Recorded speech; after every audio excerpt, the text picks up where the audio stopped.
ఆంధ్రప్రదేశ్ ఆర్థిక వ్యవస్థలో నూతన శకం మొదలైంది. కూటమి ప్రభుత్వం అధికారంలోకి వచ్చిన కొద్ది కాలంలోనే ఆంధ్రప్రదేశ్ అద్భుతమైన ప్రగతి పథంలో దూసుకుపోతుంది. దానికి నిలువెత్తు సాక్ష్యమే గత డిసెంబర్ నెలలో నమోదైన రికార్డు స్థాయి జీఎస్టీ వసూళ్లు.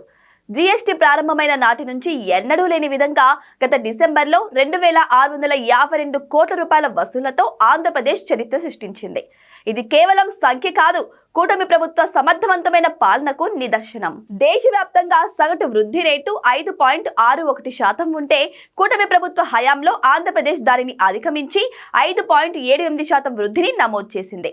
దక్షిణాదిలో కర్ణాటక, తెలంగాణ, కేరళ వంటి రాష్ట్రాలను వెనక్కి నెట్టి జీఎస్టీ వృద్ధిలో ఆంధ్రప్రదేశ్ రెండో స్థానంలో నిలిచింది. పారదర్శకమైన విధానాలు, వ్యాపార అనుకూల వాతావరణమే ఇందుకు కారణమంటున్నారు విశ్లేషకులు. కేవలం పన్నులే కాదు, రాష్ట్రంలో కొనుగోలు శక్తి భారీగా పెరిగింది.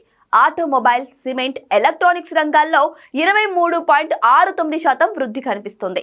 వృత్తి పన్ను వసూళ్లలో ఏకంగా 38% పెరుగుదల నమోదైందంటే రాష్ట్రంలో ఉపాధి, ఉద్యోగ అవకాశాలు ఏ స్థాయిలో మెరుగుపడ్డాయో అర్థం చేసుకోవచ్చు. కూటమి ప్రభుత్వం అధికారంలోకి వచ్చాక ఆర్థిక కార్యకలాపాలు పుంజుకున్నాయి. సామాన్యుడి వినియోగం పెరిగింది. సంక్షేమం మరియు అభివృద్ధిని జోడు గుర్రాల్లా పరుగులు తీయిస్తూ స్వర్ణ ఆంధ్రప్రదేశ్ లక్ష్యం దిశగా కూటమి ప్రభుత్వం అడుగులు వేస్తోంది.